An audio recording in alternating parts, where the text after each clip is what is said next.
Hi everyone, my name is Teresa Lux. I am Latin Director of the UX and one of the organizers of SacoX 2020 of this year, across cities meeting. I'm speaking from São Paulo, Brazil, and for accessibility purpose, I will describe myself. I am a Caucasian woman, brown eyes, light skin, brown hair with turquoise green highlights, black t-shirt, red glasses, and pink earphones. Just behind me, you'll be able to see my living room, some paintings, some lights also on the roof. SacoX is an annual international design conference organized by Ladies That UX, a global, friendly, and collaborative organization that has created an international community of inspired and encouraged women that work with technology. This is the sixth edition of the event. It's being completely broadcast through this channel on YouTube. Now, our guest is going to talk about a topic that I'd really like to explore on all the Ladies at UX meetings. So yes, you are enough. 7 less to tell your story. From my experience from the speaker of her career process, she believed that she was not good enough as a designer. Her own low self-esteem limited to other opportunities, but that changed in 2017 when a close friend of hers and of a fellow designer inspired her to the aspire height making. She believed that she could get any job she wanted. Unfortunately, she thought that her portfolio was still reflecting her lack of trust in herself. Over a painstaking period of 9 months, she wrote and rewrote her portfolio and resume. After multiple interactions, failed job applications, and countless feedback sessions later, she discovered her unique voice and the courage to tell her story. In this talk, we will have the pleasure to learn from herself these lessons that she learned. Our guest is from Seattle, United States. Akansha Gupta, designer at Microsoft. Akansha is a UX designer with 5 years of industry experience, and she's currently working in education products teams at Microsoft. Before moving to USA in 2016, she has worked in several startups and nonprofits in India, leading the end-to-end design process for enterprise products. She also has a Master of Human-Computer Interaction from Georgia Tech.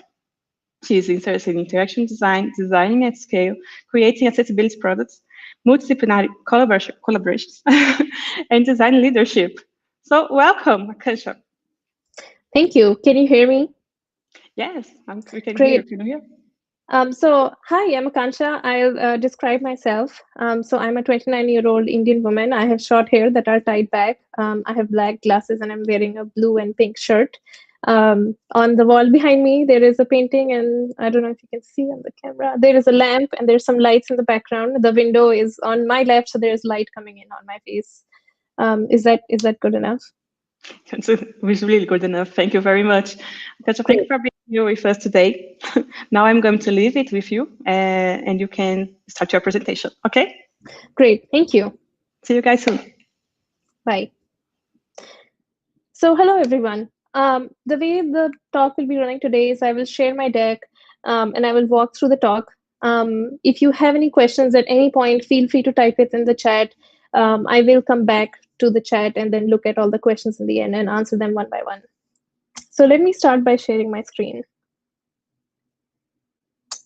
Okay.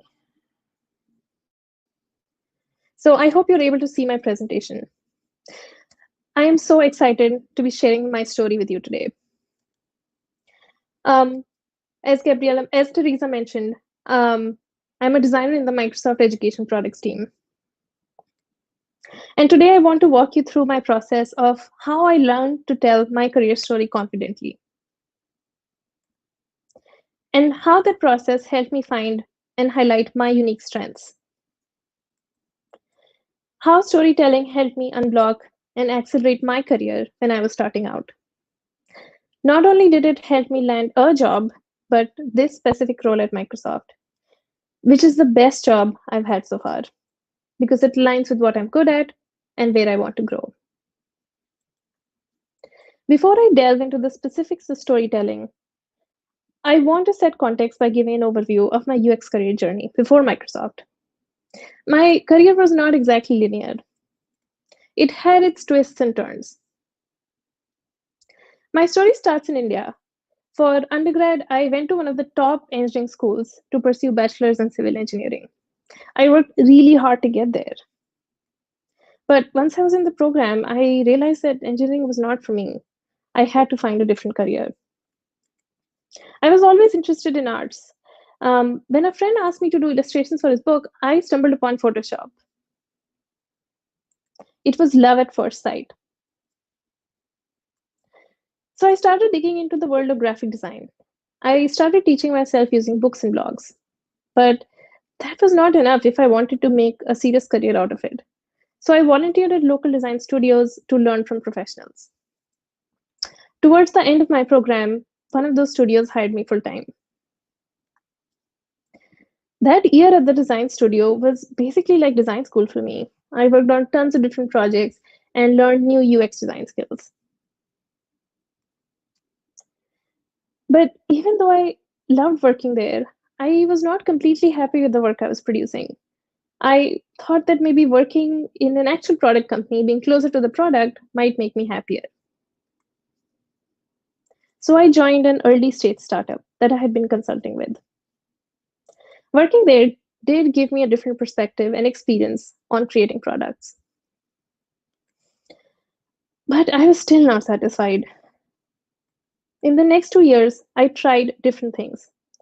I worked as a designer at a nonprofit and freelanced with countless companies. Still, something was not right. I even gave up at one point and just quit my job and went solo backpacking. But I still love design and I wanted to continue doing it. I started believing that I was probably unsatisfied because I was not a good enough designer. I didn't have any formal training in UX. So I decided to move to the US to pursue a master's in human computer interaction from Georgia Institute of Technology. During my first year at Georgia Tech, I applied to numerous internships, but I did not get a single offer. Every single day, I would wake up in the morning hoping that someone would have replied, but there was nothing. I felt like I had hit a wall in my career. I needed to figure out what I was doing wrong. So I put my design thinking hat on and started searching for answers. I wanted to talk to people already working in the industry. So I signed up for mentoring programs, attended conferences, and networked on LinkedIn. I met countless professionals from a variety of different backgrounds and years of experience. I talked to them and learned about what the industry looks for and what different job roles mean. I asked questions that I had about the design process and got feedback on my portfolio and resume. Based on those conversations, I updated my portfolio and applied for more jobs. Over a painstaking period of 9 months, I went through this process multiple times. Over several iterations, failed job applications, and countless feedback sessions later, I finally got my portfolio to a point where I started getting many more responses and interview calls. Eventually, in 2018, I landed my current job. As I said, this is the best job I've had in my career. So, what worked? How did I get from zero responses to landing my dream job? I learned that I was good enough. I was just not looking at my work the right way. I had gaps in my understanding, and that limited me from recognizing my own strengths. And because of that, I was not telling a compelling story in my portfolio, which probably limited the kind of opportunities I was getting. And I had never really thought about what was unique about me, what differentiated me from other designers, and where did I want to take my career. If I could go back in time, here are 7 lessons I would tell my younger self. Lesson 1: showcase what you did well. While this might seem like a no-brainer advice right now, this is one of the biggest mistakes I made in my portfolio. In all of my projects, just like any other designer, I always wanted to follow the ideal design process of research, ideation, prototyping, testing, and iteration. But in reality, there are always time and money constraints. For example, in one of the startups I worked at, we didn't have enough resources at the time for rigorous usability testing.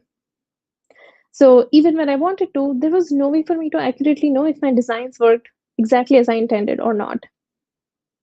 I felt guilty about this, and my guilt also reflected in how I wrote the story of this project. Here I'm showing a wireframe version of my portfolio case study. Because I didn't test the design, I felt like the designs were not worth sharing. So I added just one mockup, showing only one of the 20 screens I had designed. And I focused a lot on justifying why I couldn't conduct testing. By reading this project, no one could have known about the scale of the design work I did. In the new version of my portfolio, I showcased in detail what I did well: scenarios, flows, edge cases, and mockups for multiple screens and states. With this simple change, I was able to transform the narrative from one that focused on my project weaknesses to one that highlighted the value that I brought. I also included the part about testing in the reflection section as my personal learning. This helped me communicate my willingness to reflect on my experiences and learn from them. Lesson 2: find what you're good at and where you want to go next. Having worked in so many different types of projects, I had developed a variety of skills, and I was really proud of having done that. I included all those skills in my resume and portfolio. Well, the downside was that my profile started looking generic. The feedback I got was that if I say I can do it all, it seems like I cannot do anything well. I was advised instead to think about what my strengths were, what I enjoyed doing, and what I wanted to continue doing in my next job. As I reflected on these questions and my portfolio projects, I started differentiating my skills into primary and secondary. My primary skills were the ones that someone should hire me for. I made sure they were displayed front and center in my portfolio and LinkedIn profile. I also curated the portfolio case studies to focus the 80% of the content on providing evidence for those primary skills, and then I mentioned the secondary skills in the remaining 20% of the content. For example, in one of my projects, I had gone out of the way to help engineers write HTML CSS code when our team didn't have enough resources. In the case study of that project, I included a snippet of the code I wrote, but I didn't really want to get hired to write front end code. However, I did want to highlight that I could take initiative on the job. So instead of showing the code snippet, I included a couple of lines to describe what I did. Instead of using this as an example to show my coding skills, I focused on using this to show my ability to learn new skills on the job and my willingness to jump in and help my team. Lesson 3: explain the why, not just what. Once you identify your skills, make sure to explain why and how you use those skills. In my portfolio, I would structure my case studies to show that I followed each step in the design process. For example, first I created user flows, then wireframes, then mockups. While that is important, I totally skipped writing about why I chose those methods. There are hundreds of design tools out there. So why and how I choose a particular tool is unique to me. Instead of just listing steps, I started telling the story of my process. For example, I started saying I created user flows to distill research insights and identify UX gaps. I created wireframes to brainstorm design ideas and coordinate a meeting discussion. I created mockups to communicate designs to engineering. Not only does this highlight my thinking process, it also shows that I have the knowledge to evaluate a situation and choose the right tool to solve a problem.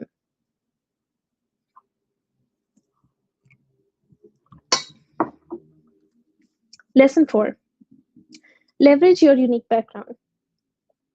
Designers come from a variety of different backgrounds, and that's what makes us such a rich and vibrant community. Your unique background can be a superpower in your career. And it took me a while to realize that. When I was at Georgia Tech, I would introduce myself to a potential recruiter by saying, "Hi, I'm Akansha. I am a second year master's HCI student at Georgia Tech." Even though I had previous work experience in India, I talked about it as secondary information.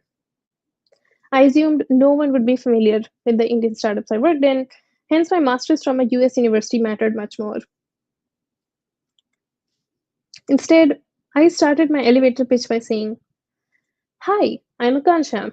I am a UX designer with 3 years of work experience, and I'm looking for a design role. And I also have a master's in HCI from Georgia Tech." Not only was it important for me to mention my background, but it was also crucial to explain it in a way that makes sense to someone who doesn't have my context.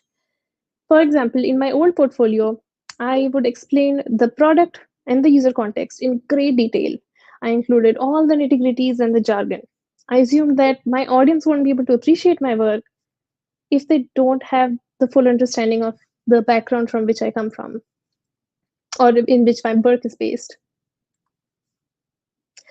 For example, for an education tech product I worked on in India, I would say I worked on a product that enables 9th to 12th grade maths and science teachers prepare students for IIT JEE entrance exams. Coaching classes are far too expensive, and schools don't prepare these students. IIT JEE is important because, and so on. Unfortunately, all that information ended up being overwhelming and took attention away from my actual design process. Instead, I simplified the description to include only the most essential information. Now I said, I worked on a content management application that enables high school teachers to create and manage class content.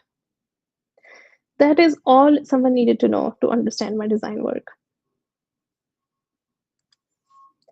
Lesson 5.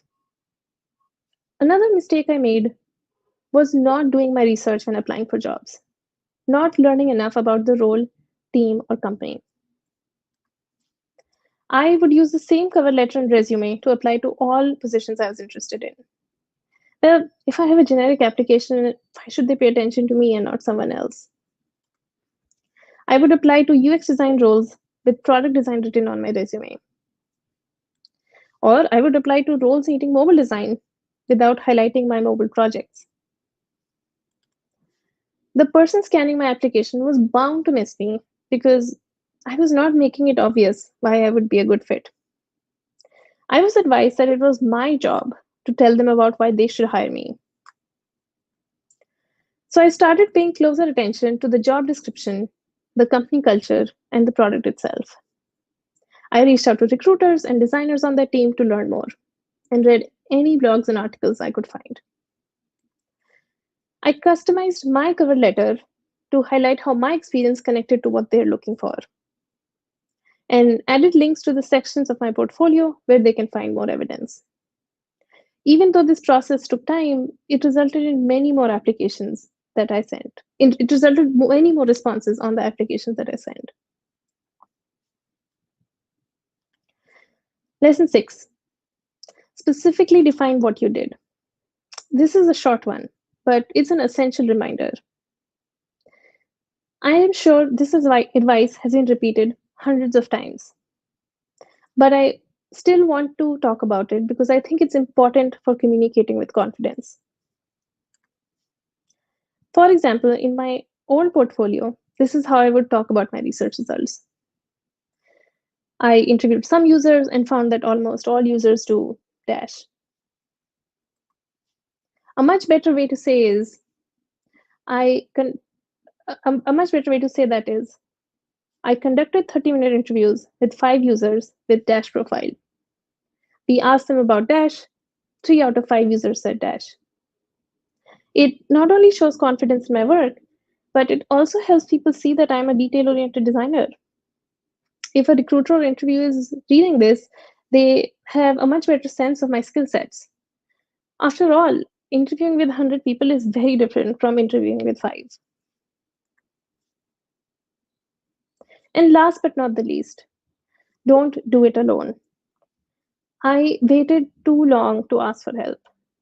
I could not have gotten to where I am today without all those industry professionals who are willing to generously volunteer their time to mentor and guide me.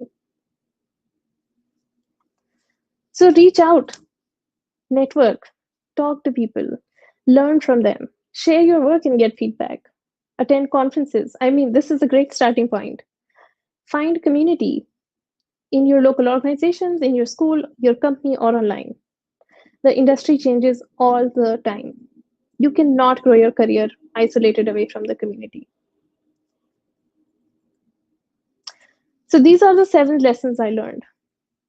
Showcase what you did well, find what you are good at and where you want to go next.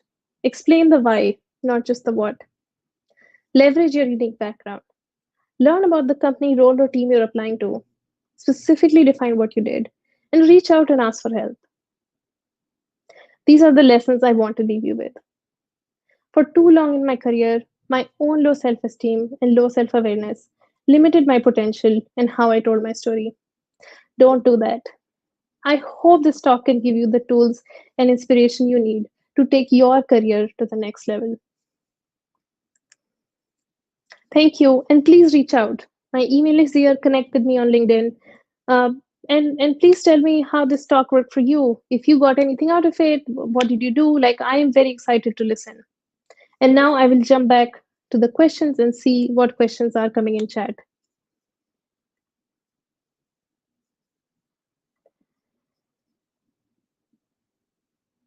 I can't hear you, Teresa.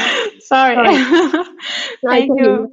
you. Thank you very much for sharing. It was really inspiring, and ladies really need to see this kind of perspective. It's really important for everybody, for who's starting. Thank you very much for sharing. Absolutely. So, Kavita, could you tell us a little bit how is your work today as working with at Microsoft, but with education? What do you like the most? I think for me, the thing that was really great about this role that compared to other roles I had was that it matched what my skill sets were. Like it used the strengths that I have. So, for example, my core strength is in interaction design, and I love doing interaction design work and taking research insights and creating mockups and like creating prototypes from that. Um, in this team, I have research support who can like research experts who can help me do research, and then I have content writers who can help me with content. I have illustration experts who can help me with illustration. So I'm not doing the things that I'm not that good at or I don't want to grow in. I'm able to focus and grow my deep skills in the area that I'm interested in. Plus it's also the education sector for me that I'm really passionate about. I have done work in the education sector for a long time, and I'm able to continue that work in this role. Really nice. So we have another question from Mariana Ozaki. Could you tell your thoughts on mentorship? What do you think about? Is it possible for Mariana for you to be specific? Like, are you asking about how to ask for mentorship or to how to like give mentorship? I think we can wait to answer that, but I think it's about people who are asking for mentorship all the time. It's very common for, at least in Brazil, people are searching for mentors, asking for mentorships. So what do you think of this movement at all, I think, in general? Personally, for me, I don't think I could have been here without all my mentors and all the people who helped me get here and gave me feedback. So I do think mentorship is really crucial. Like you can read all the books and all the blogs, and I'm sure that helps and it has helped me as well. But there is something about talking to a human being one on one and sharing your life and learning from how they did things. Because there is so much real context in people's stories that it's hard to find online. So I do think it is very valuable to reach out to people, connect with the community, share your work, learn about them, like learn about how different people in the industry are, how have gotten to where they're at, because everybody's story is so different. So I do think it is very crucial to career growth. Do you have some tips? So how could I find the best person to mentor me? So the way I did it is there's a program called Out of Office Hours. So I'm currently a mentor on that as well. So I found a lot of mentors through that program. I also reached out to a lot of people on LinkedIn. I used to read a lot of Medium articles, so I would reach out to authors of the articles that I liked and share why I liked their articles and if I had questions. I reach out to speakers in conferences, so please reach out to me. Like I am happy to talk to anyone. So you Um, are available to help us. yes, I am very available to answer any questions anybody has. Oh, So absolutely, there are so many avenues to reach out. You could find it in your local UX community. You could find it online. I mean, now with COVID, everything is online, and there are so many Slack communities and like online talks like this. So there are many avenues to reach out. The thing is that it is a little hard because you might reach out to a lot of people and not everybody might reply because people are busy and they might not notice your message. So there is something to casting a broad net, like a wide net, and reaching out to a lot of people, and hoping that someone replies. Because I definitely reached out to a lot of people. Not everybody replied, but many people did, and it was really helpful. sure. Thank you very much. Mariana has complemented her question. So she was asking in having and giving mentorship from senior to junior profiles. I think there's something would like to add. Yeah, I think the kind of I think what who you ask for mentorship is also different. So I have definitely asked for feedback from people from all different levels of experience, like who are super junior to mid career to super senior, and the kind of advice you get is very different.